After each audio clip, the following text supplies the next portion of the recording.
Kidmissing TV. I'm your host, Angelina Wilson. As you can tell, it's Monday. I'm doing the shows on Monday and Wednesday this week because I will be on the Deep Dark Truth podcast on Thursday this week, discussing the case of the boy in the box. But today we're going to be discussing a case a little closer to home, that of Angelo Andy Puglisi. He was 10 years old when he disappeared from the Lawrence Public Swimming Pool on August 21st, 1976. I was 2. Andy only lives an hour to an hour and a quarter away from me. Straight up 495. That's one of the main arteries in the Commonwealth of Massachusetts. So it's a pretty easy place to get to. In fact, if you travel to Maine a lot, like we did when I was growing up, you go straight through Lawrence. It is an industrial city, a typical New England industrial city. Pretty much what you'd expect.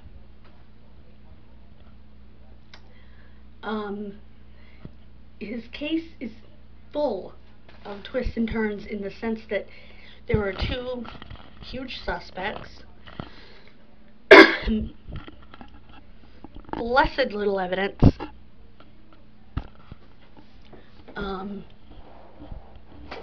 there were other boys molested in the area. We'll get to all of that. First off, Andy, when he went missing, was somewhat of a popular boy in at least with the girls, in the projects, where he lived across the street from the pool. And I don't say the projects in a negative way.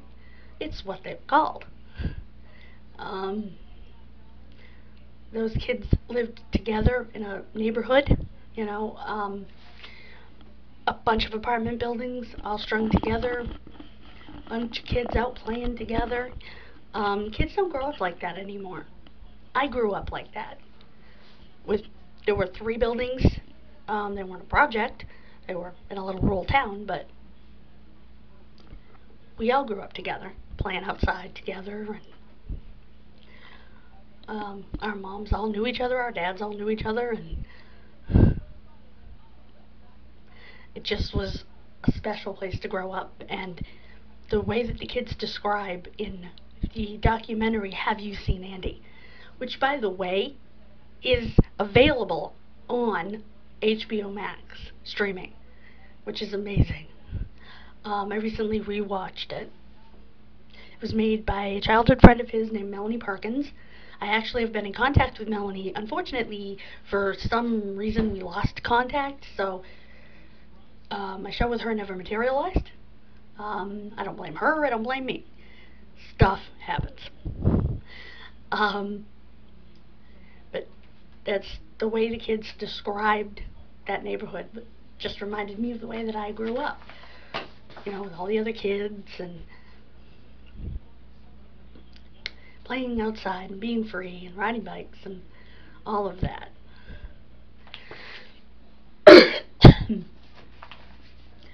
So, his Pierce confessed to 2 other abductions in New England in the 1970s. This is the first suspect, I should say, Charles Pierce. He has since died. He confessed to the disappearance of Janice Pocket from Tolland, Connecticut in 1973, and an unidentified boy from Lawrence, which most folks thought was Andy. I think later on he was kind of ruled out for Andy. He was a known child molester. He had 12 he was suspected in more than 12 child-related disappearances. which is absolutely horrible. Again, he died in 1999 from tuberculosis and other issues that he had. And again, he was familiar with Lawrence. He knew the area. But there was another bad guy that also knew the area. And they think that they may have worked together at some point. His name is Wayne Chapman. Chapman is the lead suspect in Andy's case. Andy, one of the reasons that Andy's case is high up on Chapman's list of potential cases is because Chapman actually raped 2 little boys near that very pool in that same short window of time. And he was put in jail for that, but later. Chapman, last I knew, I think he may have passed away, but I'm not 100% on that. Last I knew was in a program that we have in Massachusetts, in a place for the sexually dangerous.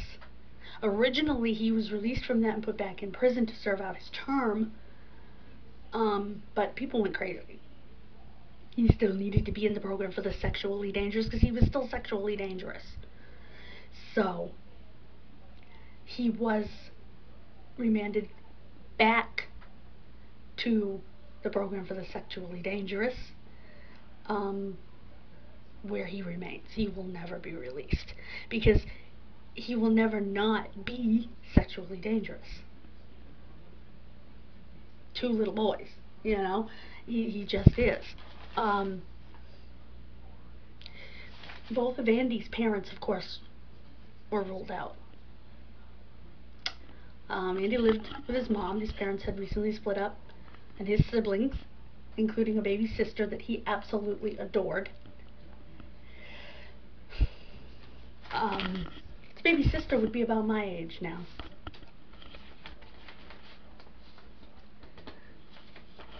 He, in going back to Chapman, some of the evidence against him were found in his truck.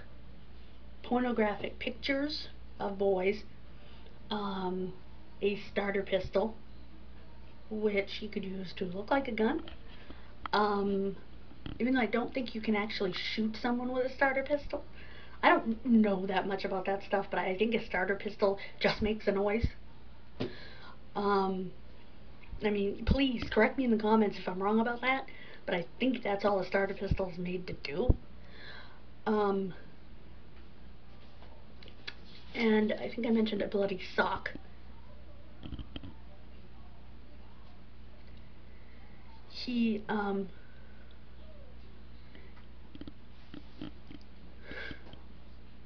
let's see. This was when he was arrested in New York. He's been arrested all over the frickin' place. For stealing vehicles, for, you know, inappropriate behavior with children, to say the very least.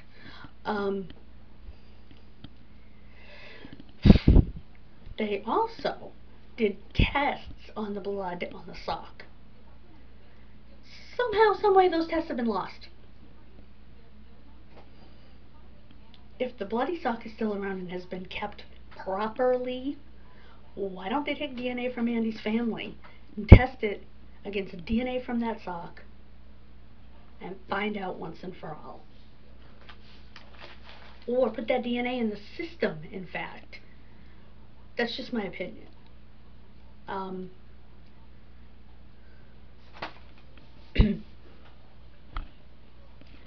But this guy was a good talker, so who knows what was true and what wasn't, you know. A lot of these guys will confess to things that they didn't do, just to make themselves look better, you know. Like, I don't think he had anything to do with Janet's pocket, quite honestly. His predilection was boys. His interest was boys. He wouldn't have had an interest in a 7-year-old girl. So, That just didn't make any sense.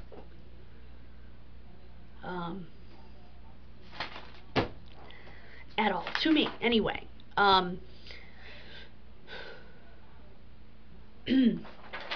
Also, Chapman's truck was said to have been parked near the pool on the day of Andy's disappearance.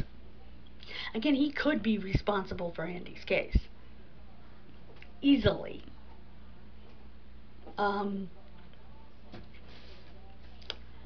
There were several excavations near the area of the pool, one in 1999 and again in 2014, which we'll get to later. And both of them yielded nothing.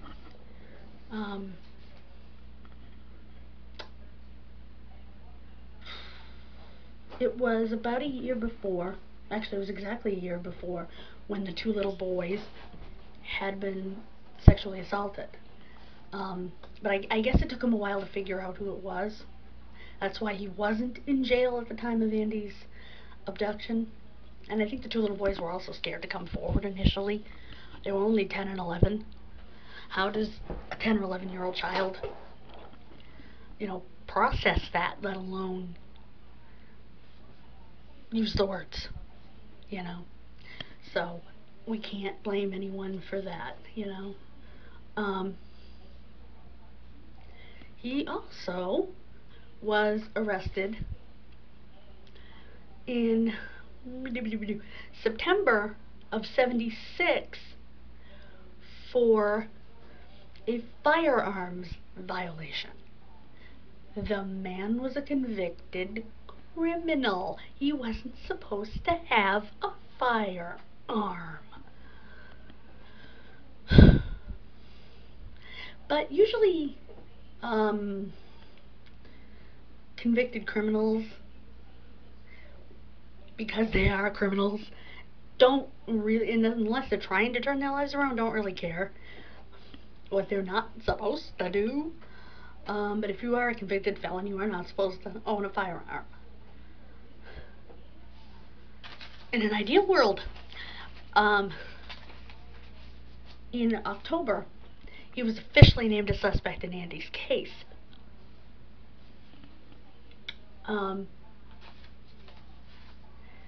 He was extradited from New York.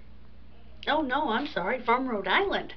He was all over the place when Governor Michael Dukakis signed his extradition warrant. Number P2-1977-0053A. Actually, that's the case number, but that was where it was written, the way it was written by the governor, for the rapes of the two little boys. Although he was, as I mentioned, already a suspect in Andy's case, but they didn't have any evidence in Andy's case. It's very frustrating when you basically know who did it, but you can't prove it, because we have a legal system that is ideally supposed to protect the innocent. In other words, you're supposed to be innocent until proven guilty. Generally, you're guilty until proven innocent. But also, a good lawyer will tell you that letting like 3 guilty men get away is better than 1 innocent man ending up in prison.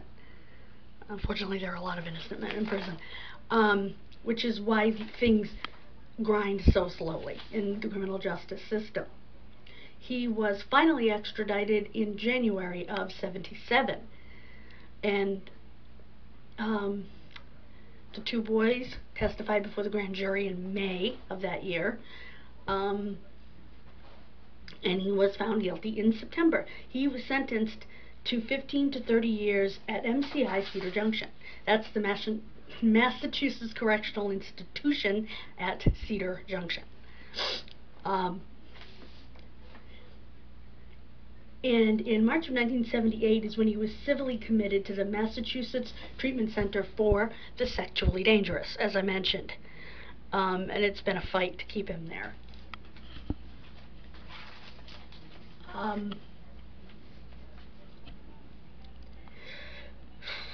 He was arraigned in Bristol Superior Court and received a 6 to 10 year sentence for sodomy and indecent assault and battery on a child under 14 in 1978. That's got to be for another case. Unbelievable. In November of 78 is when Charles Pierce, a Haverhill resident, was convicted of rape of a child in Florida and went to jail for a piddling little 5 years. In 1979, Andy Puglisi's dental records were sent to Chicago to be matched against the victims of John Wayne Gacy. I don't think Gacy was ever known to leave Illinois, Iowa, that general area, because he was from Iowa. But I don't think he was ever known to really leave that area. So that would be a little strange. And also, I think Andy was a little on the young side for Gacy. I think Gacy preferred them post-pubescent. I mean, he did have teenagers. He had 14-year-olds and whatnot. But I think he preferred them post-pubescent. Correct me if I'm wrong here. I may be missing a victim or two. Or 8. I mean, he had enough. But point being, I really don't think that Gacy's a viable suspect. And actually, it was said that they were grasping at any straw they could find. So they did that. Connecticut State Police formed a task force to investigate the disappearances of several children. And they were all girls. Again, not related to him in my opinion. In March of 1979, this is quite a timeline, folks, Charles Pierce confesses to the murder of 13-year-old Michelle Wilson. Pierce is named as a suspect in the disappearance of Janice Pocket and implicated in the murder of several children in Connecticut. Now, he seems to have a predilection toward girls. So he's definitely someone that needs to be looked into in those cases. See, these predators do tend to have a preference or predilection towards certain age groups, gender. So some of them like them pre-pubescent, you know, under 12 or 13.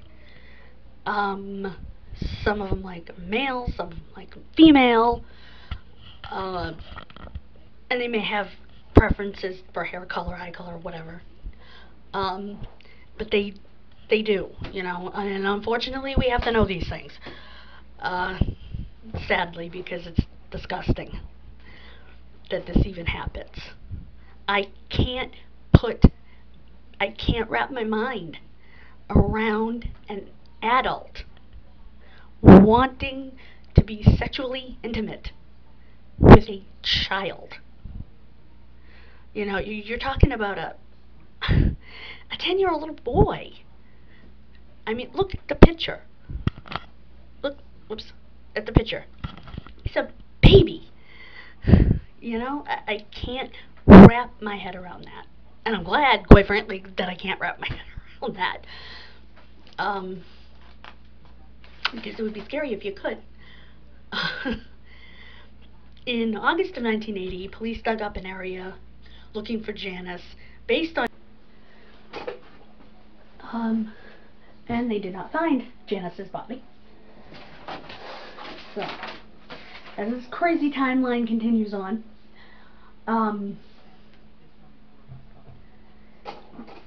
after that, around the same time, Pierce pleads guilty to the murder of Michelle Wilson.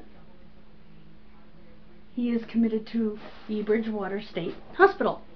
For those who don't know, Bridgewater State Hospital is actually the hospital for the criminally insane in Massachusetts. So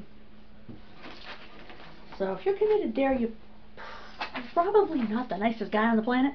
Just saying.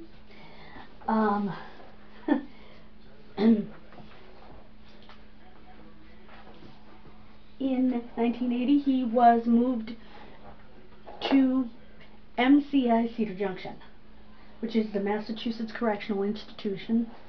Oh no, he went to Walpole. Sorry. The other one went to Cedar Junction. There's so many Massachusetts correctional institutions and treatment centers and stuff. It's hard to keep up with. Anyway.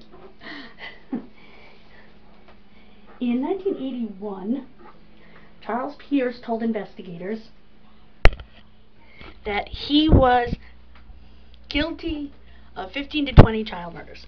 Who knows if this is true? I believe he's guilty of something, and I believe he's probably guilty of murder. But how many? That's left to question. I do believe his predilection was female versus that of Chapman, which were males. And once again, in 1982, the Lawrence Police Department reopened Andy's investigation. They've reopened it a bunch of times. Why don't they just leave it open?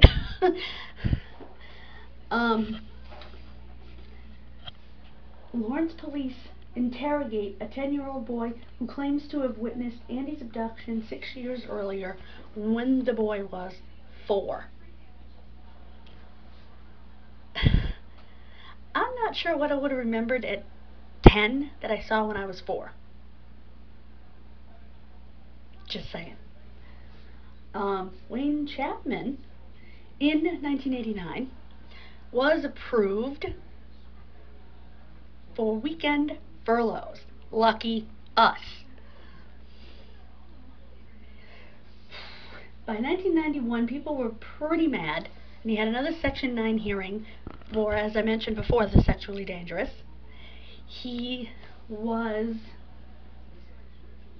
despite protests from several psychiatrists and the treatment center, deemed no longer sexually dangerous.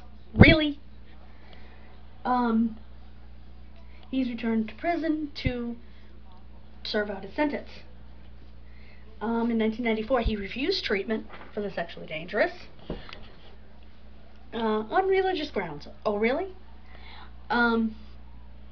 He also had a heart attack, and he survived it. Again, lucky us. That's mean, I know. But this man's a predator. That being said, I don't wish him dead. But I do wish him behind bars. Forever. In 1998, Melanie begins the documentary that would become Have You Seen Andy? The little boy she had a crush on as a little girl. His mom is gobsmacked that someone remembered Andy and cared that much to do his story. And once again, the Lawrence Police Department announced they are officially reopening the case. Again, leave the damn case open! This is a missing child that is more than likely a homicide investigation. Stop closing it! I beg of you!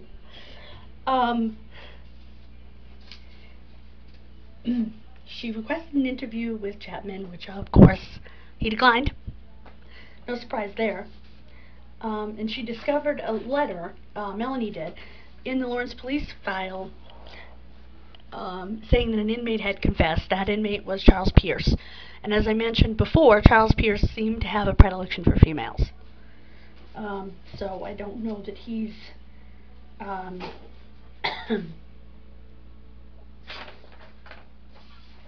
viable suspect in this case. I'm ignoring it.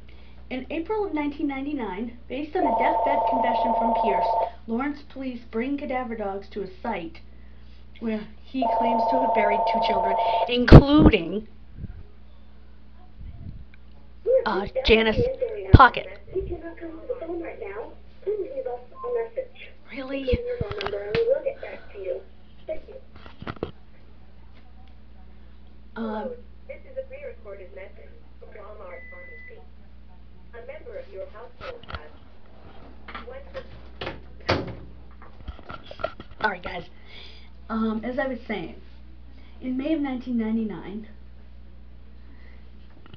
Melanie learns that Charles Pierce was not in prison when Andy was abducted. Probably not, but again, the Boston Globe, the Lawrence newspaper have all started printing stories about the documentary, including an 8-part series by the Globe in 1999. In the year 2000, in December, Montana police arrested Nathaniel Barjona. His real name is David Brown. He was from Webster, Massachusetts. And much to the chagrin of the police department in Montana, they learned that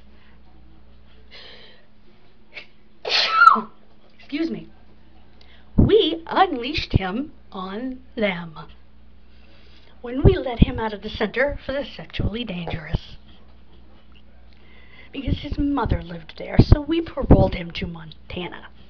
Needless to say, the police department in that small Montana town was very, very angry. You can't blame them. You cannot blame them. So that got the Webster Police Department in hot water. He was a suspect in the case of Andrew Amato, from Webster. Webster is literally the next town over from me. Literally. Not far at all. When Andrew disappeared in 1978, age 4, same age as me, he didn't become a suspect immediately because I didn't know what the heck happened, but pretty quickly became a suspect in the ensuing years, until a man confessed to his family on his deathbed that he had abducted and killed Andy Amato. And it is believed, according to Detective James Hoover of the Webster Police Department, I've spoken to him more than one occasion, he's a wonderful man, that Andrew is buried somewhere under a set of power lines that goes from Massachusetts all the way through Rhode Island. This is a gargantuan task that they have tried and tried, dug and dug. But this area is huge, massive. So finding him is highly unlikely, but they want to. They have not released the name of the man who confessed for his family, to not, I don't know, embarrass them or something. They must be prominent in the area. I don't know, because I don't know the name. If I knew the name, I might know. But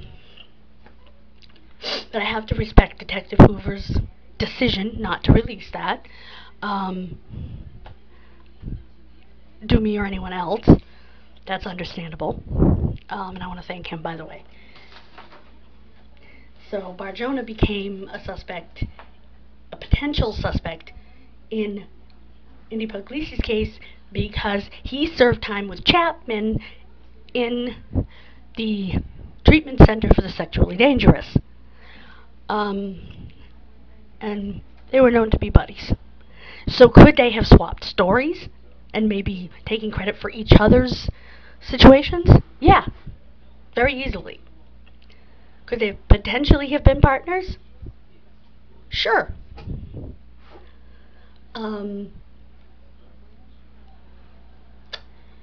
Barjona was convicted in Montana of killing a little boy named Zachary Ramsey, and cannibalizing him. Yeah, you heard that right. He ate him. That's why I didn't find much of him. Primetime aired a special on this situation. They talked to the Webster Police Department. At the time, it was not Detective Hoover, because this was back in 2001, June. And asked them about paroling Barjona to Montana, Montana not knowing, and all the wires getting crossed along the way, and how mad Montana was at them. It was an interesting show. If you can find it, I highly recommend it. There's also a profile of Wayne Chapman on the show. It's really weird to watch something from, literally next door. Something that horrible. From, like I said, literally next door. So, in 2002, Barjona is convicted of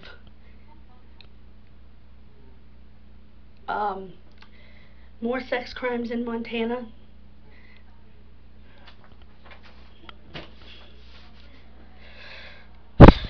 Horrible. Absolutely horrible.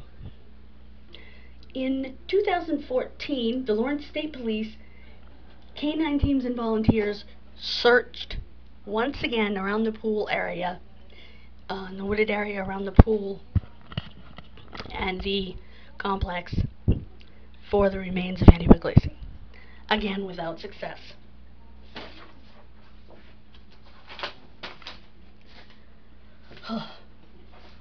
Thank you for joining me. Have a great day. Remember, mask up, MA. Get that shot when you can. Next time, we will be talking about the case of Betsy Aardsma. Betsy was murdered in the stacks at the Patty Library in the University of Pennsylvania in 1969. Things get weird come the anniversaries of this case. So you'll have to come back on Wednesday. Again, this week we are doing our shows Monday and Wednesday instead of Tuesday and Thursday, because I will be appearing on Deep Dark Truth Podcast on Thursday. Thank you so much. God bless you. Have a wonderful day.